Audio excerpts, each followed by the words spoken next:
There is a word from the Lord found in 2 Corinthians chapter 4.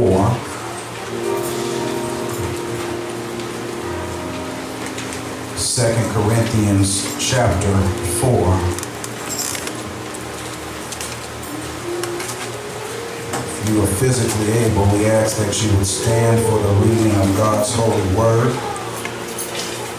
We do this by way of example. We were taught in the Bible days, anytime the book of the law was open for it to be read, that the people would stand and read, and they would stand and listen. And I promise you, when they were reading from the book of the law, they took a whole lot more time than I'm going to take. But they stood and they listened attentively, and after they were done, if they agreed, they said amen. And so on the day I plead for your attention and for your amens. Unbreakable. All right. Good word. Unbreakable. Amen. Amen. Come on. Unbreakable. Praise, preach. In the year of 2000, there was a action thriller that was released that featured some of our finest actors in the form of Bruce Willis and Samuel L. Jackson. Come on now. In this movie, the plot story shows a man who is played by Bruce Willis named David Dunn, who at the beginning of the movie survives a train wreck that involved 132 deaths. Yes. A few people were injured, but he was the only one to walk away without any form of injury. Did you hear what I said? A train wreck. 132 people involved, and he was the only one that walked away untouched. Throughout this movie, Samuel L. Jackson finds about this fella, and he begins to search this fella down because he wants to know, has there ever been any other experience in his life where he could witness that he's walked away from something untouched? Because he believes that there is somebody in the world who is opposite of the way he is. Samuel L. Jackson is one that from his early ages of childhood has always been fragile. He could not ever do anything without his bones being broken. And so Samuel L. Jackson's philosophy is, because he loves comic books and he believes in the good heroes and the supervillains, that wherever there's one extreme, there has to be another extreme. And so if I am the one who breaks my bones at the merest little bit of pressure of a fall, there's got to be someone else who is unbreakable. He spends the whole entire movie trying to convince Bruce Willis that he is different. 2 hours and 10 minutes of film footage goes by, and it's not until the end that Bruce Willis accepts the fact that he is unbreakable. His son even contests the fact that, Dad, you must be like those superheroes, and one day I want to be just like you. And so one day he picks a fight with some bullies who are bigger than him, thinking that he won't be hurt either. But he comes to find out that the biggest strength that you'll ever have is not in fighting, but to be able to stand on your own and understand that all your power is not in your might. My brothers and sisters, I don't want to take 2 hours and 10 minutes to prove a point unto you on today, but I do want to encourage those of you who are living in a life where you feel like you are nothing more than fragmented, shattered, and broken pieces.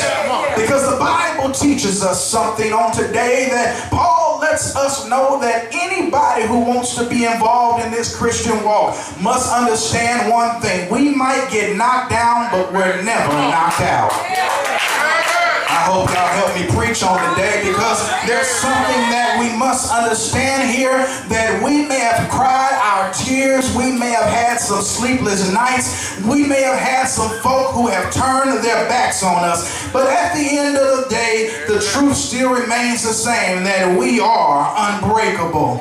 Those of us who believe in the power of God, those of us who are filled with the Holy Ghost, those of us who know that God can do anything but fail, we ought to be able to shout right now, because you might press up against me, you might fight against me, the weapons of warfare might come against you, but at the end of the day, I will be left standing. And I just want to know if there's about 5 or 6 of y'all in here today who will say, after all I've been through, I'm still standing. I've been lied on, I've been talked about, I've been mistreated, I've been misunderstood. Folk have walked out on me, my credit is messed up, I've been tore up from the floor up, but at the end of the day, I stand here today because I am still standing by the grace of God.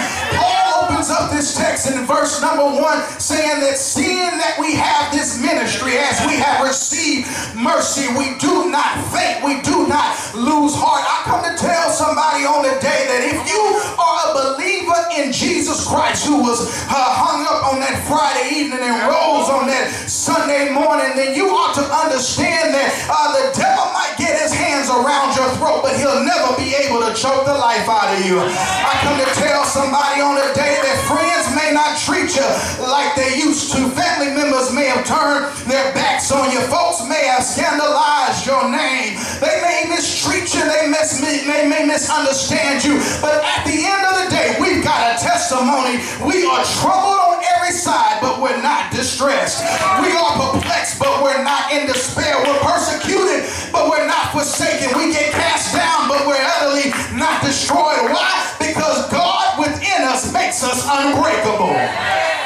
Now, for those of us who don't know the Lord like we know the Lord, they might feel like all hell is about to break loose and I'm about to lose my mind. But for those of you who know the Lord like I know the Lord, you know when trouble comes your way that you've got another side coming out, because the Bible tells us that weeping may endure for a night, but joy comes in the morning. So I just want to encourage somebody on the day to let you know that after all you've been through, you ought to still have some joy. Paul uses verse 7 to explain what happens in verse number 8 and 9, because in verse number 7 he says we have these treasures in earthen vessels, that the excellency of the power may be of God and not of us. It tells us that we've got something on the inside that makes us not be able to be utterly destroyed. There is something inside of us that won't allow us to stay down. One of my favorite commercials about 8 years ago was when Gatorade came out with the tag phrase, "Is it in you?" It would show people who were working out and they were exuderating a whole lot of energy, and you would see things pouring out of them, but they would ask the simple question at the end, not do you want to be like Mike, but did you have the right stuff in you? And I just need to know if there's about 35 of y'all in here on tonight that's got the right stuff in you. You might be full of a lot of things, but if you're not full of the Holy Ghost, something is wrong with you. The person sitting next to you, I tell you to tap your neighbor and tell them you're full of it, but they might get offended. But if you understand that you got to be full of the Holy Ghost, we understand this, that whatever God has put inside of me won't let me stay down. I'm unbreakable. And Eric, I want to tell you on the day, if ain't nobody else told you, I come to tell you on the day, you're unbreakable. Because I know this life does not give you everything peaches and cream. Ain't nothing always easy, and it seems like the very folk that you allow yourself to put your trust in always find a way to become untrustworthy, and they tried to make sure that you did not succeed. They probably told you when you came here 6 years ago you wasn't going to make it, you wasn't going to last, but I come to tell you on today that Eric, what God has put inside of you makes you unbreakable.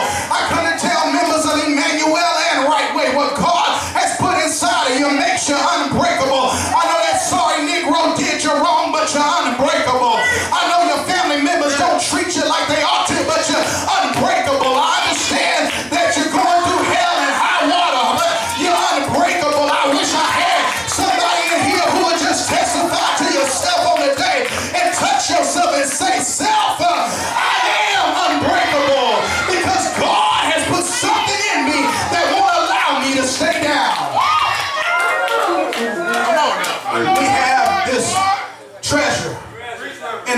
vessels.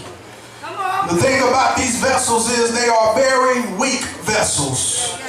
Clay pots are very weak and very fragile, but Paul contests that there is something inside of them that we don't concentrate on the container, but we concentrate on the contents of the container. Because the contents of the container is where the value comes from. And we've got to understand something, my brothers and sisters. Nobody knows the true value of a thing but its creator. And you may not feel like much. You may look in the mirror and think that you don't look like much, but the one who has manufactured and created you knows the value of what's inside of you. And that's why he allows you to keep on living in spite of the fact that it kills somebody else off. I just got finished telling the church this morning that we are blessed, and we've got to understand how blessed we really are. Why? Because God knew that if he kept on blessing us, sooner or later we would show forth his marvelous blessings to somebody else. But the problem is we like to shout when people tell us we're still standing.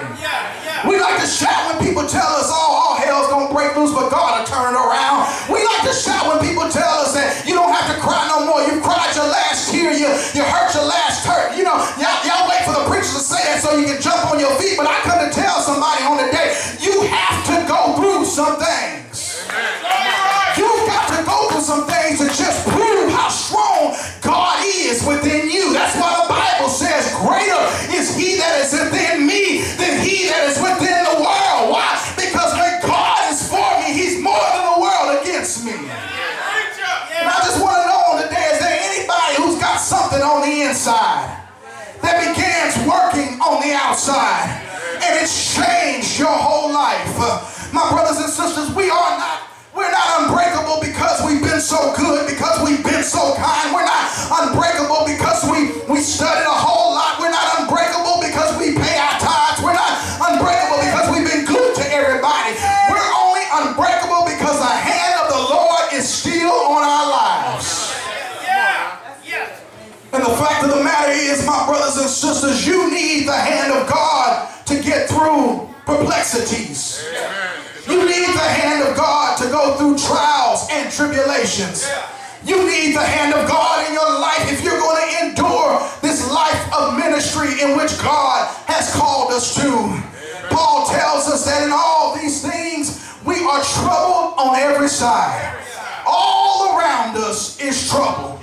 But can I put a pen right there, white, and say something about that trouble? Not only is that trouble around us, that trouble is in us. Paul said, what I would do, I don't do. What I shouldn't do, I find myself doing. And even when I try to do good, evil is present within me. And so we always concentrate on the trouble around us, but what about the trouble that's right inside of us? You've got some things you're dealing with that won't allow you to be used by God, and that's the very reason why you sit here today with your arms folded and your legs crossed, because you won't understand that there's something evil inside of you. I wish I was on Dakota Street so I could preach it like I feel it. But well, you know what? I gotta go back to Dakota Street, so I go ahead and say it.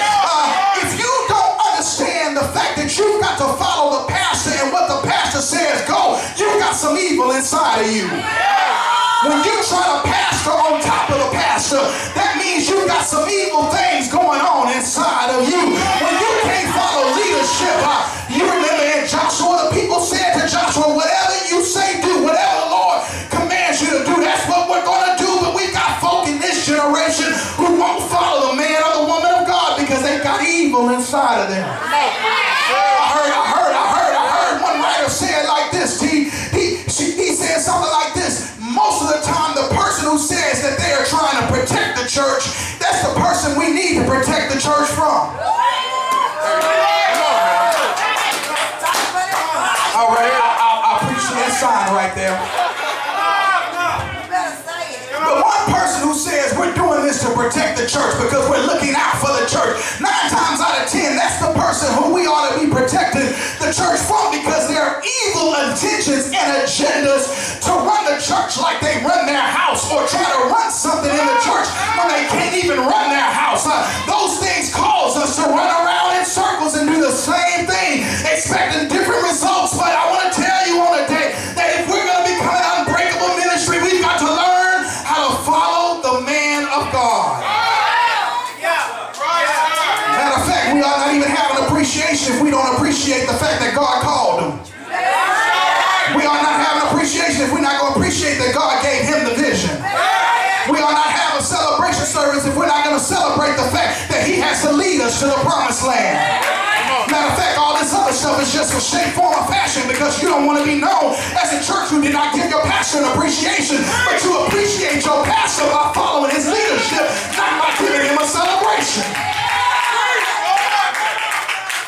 But we want our ministry to be unbreakable. But we understand that the trouble we go through is not always around us. Sometimes it's right inside of us. And we've got trouble in the church. We've got trouble all over this world. It ain't no secret we're in trouble right now because of what has happened to Michael Brown. Michael Brown is just another case of almost what we experienced a year ago with Trayvon Martin. Trayvon Martin's mother said these words. She said in an interview, "Even though I am brokenhearted, my faith is unshattered. I will always love my baby, Trey." That comes from Tracy Martin, the mother of Trayvon Martin. Now we have riots and all types of evil and things going on because of what has happened to Michael Brown. Not only is it affecting that area, it's affecting this area because it lets us know that if there was a time for a ministry and for a church to stand strong, the time is right now. We don't need evil to filtrate the church. We need church to go out and filtrate the evil. Because if anything is going to stand against evil, it is the people of God. But our faith is not intact, and that's why we can't handle the fiery fight that we're in right now. The faith is not intact. Tracy Martin says, "My faith will remain unbroken. It will remain unshattered." And the fact of the matter is, my brothers and sisters, our faith is out of whack, and that's why our churches are not intact. Why? Because our faith is unstable, and our churches become breakable. Why? Because when your faith is strong, you are strong. And when you let your faith do the talking, when you allow your faith to do the walking, that allow you to stand up and say, even though trouble comes my way, I won't fall down. Come on now.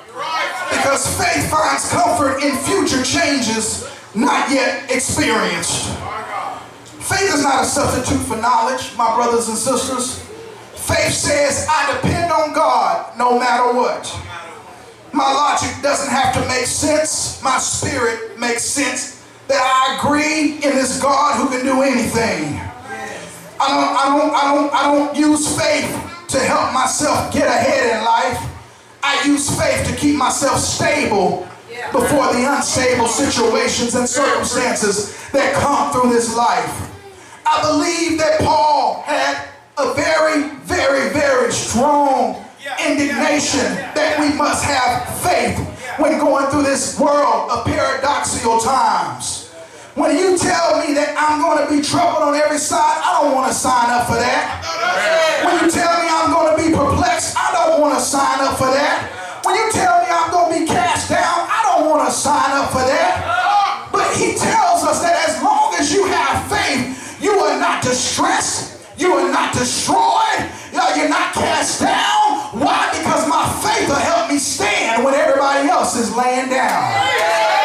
And I just want to ask a question on the day right where you ain't got to stand up, but Emmanuel, is there anybody here who will let your faith start doing the talking for the sake of your pastor's leadership? Is there anybody here who will trust God more today than they did last week, than they did last year? Because where God is getting ready to take this ministry, it don't take your facts, it takes your faith. For the sake of friendship, I'll go ahead and say this. It may not make factual sense in your eyes. But as long as he's got the faith and he knows God has said it, that's all the sense it's got to make.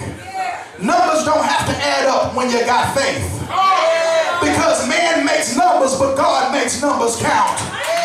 I don't care what you look at when you look out and you see what's in there. If he says God has said it, we've got to follow it if we're going to become unbreakable. But our churches are becoming shattered pieces of fragmented, broken, shattered lives because folk don't have faith in God. You saying it, Rev. You're telling the truth, Rev. I came today to encourage somebody not to break, not to give in, not to give up, not to throw in the towel, not to stay home until things change. Because we've got a tendency to do that. I don't like the way things are going on, so I'll stay home until things get better. I want to talk to somebody on the day who's borderline staying home because you're waiting for things to get better. The only way things are going to get better is when you let go of the things that made you bitter so that you could become better. When the only way things are going to get better is when y'all come here and begin to pray all together and ask the Lord for some help and some direction. The only way things are going to get better is when you start loving and supporting one another in this walk. The only way things are going to get better is when we get out of the comfort of this air conditioner and go hit these streets and take God to the streets and quit waiting for the streets to come to God. Why? Because we got to use our faith in times like these. And so is there anybody here who's ever felt broken? Is there anybody here who ever felt like throwing in the towel? Anybody here who's ever cried all night long? Anybody here that's ever wanted to say, Lord, enough is enough? Matter of fact, you said, Lord, I've had enough. I can't take no more. It seems like when I do good, it gets worse. It seems like if it ain't one thing, it's another. That's all verse 8 and 9 is telling us in 2 Corinthians, that at the end of the day, if it ain't one thing, it's another. But I got a God who sure will answer prayers. And I serve a God who will not only let you know that he answers prayers, but he'll pick you up out of the gutter and place your feet on a rock to say, I wish I had some testimonies in here who will say, you know what, if it had not been for the Lord who is on my side, I just don't know where I'd be. But I thank God that he was with me. Grandma would have said it like this: he walks with me and he talks with me and he tells me that I am his own. Is there anybody here who knows that even though trouble comes your way, God is still able to answer your prayers? Because we serve a God who's able to answer prayers. I said we serve a God who is able to answer our prayers. We're not only troubled, we're not only perplexed, we're not only cast down, but guess what? We're candidates for trials and tribulations. While you're asking God, why me? I come to ask you the question, why not you? Because your story is for his glory. And somebody here who says enough is enough ought to believe on today that after all I've been through, the Lord is still making me a testimony. I'm going to close here on the night. I understand some of y'all are mad because I talked about following leadership. So maybe I can make you happy by talking about God making a way somehow. Oh Lord, I'm going to close here when I tell you this. You got to understand that the Holy Ghost inside of you won't let you rebel against the good that God has for you. But not only that, the Holy Ghost inside of you won't let you stay down no matter what the devil throws your way. I'm reminded of a time when I was a little boy. I used to have a rubber ducky that I liked to play with in the bathtub. Don't laugh at me. Some of y'all had toys too.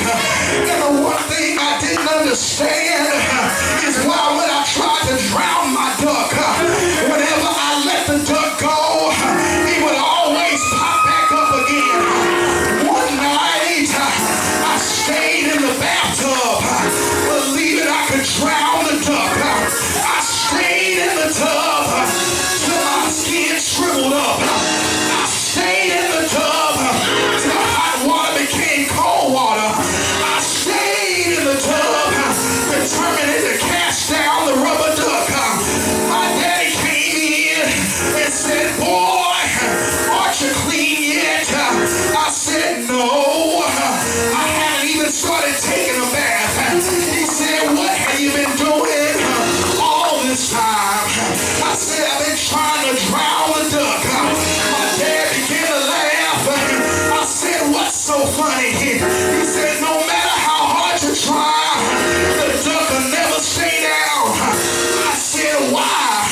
He said, because when the duck was created, something was put on the inside that won't let it stay down. I came here to tell somebody that what's inside of you won't let you stay down. The devil have his foot on you, but he won't let you stay down. He might have you in a chokehold, but God won't let you stay down. Anybody here know that God will pick you up, turn you around, place your feet on solid ground? I wish I had the voice to preach, but I'm gonna go ahead and do it like I feel it. Is there anybody here who loves for Jesus? Is there anybody here who loves my Lord? Why don't you grab your neighbor's hand and tell him, neighbor, after all I've been through, I'm still standing through the storm, through the rain. I'm still standing through heartaches, through pain. I'm still standing, been lied on. Y'all ain't talking to nobody. Been lied on. Y'all ain't talking to nobody.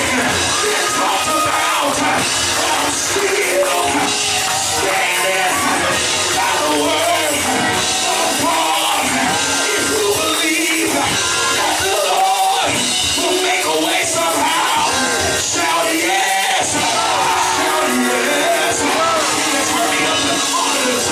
Shout yes. If you believe that God will make a way somehow, shout yes. If you believe he'll turn it around, now grab your neighbor and take him by the hand and tell him, neighbor, I've been through this, I've been through that, but I'm still standing. I may be crying on the outside, but I got something on the inside, and I'm still standing. I may be looking beat up, I may be torn from the floor up, but on the inside, I'm still standing.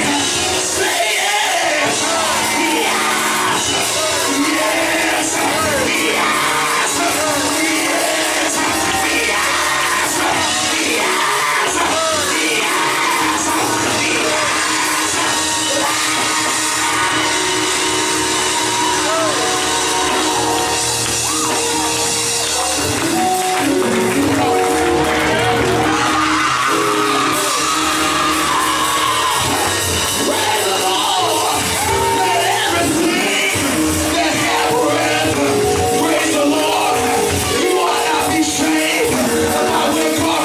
from.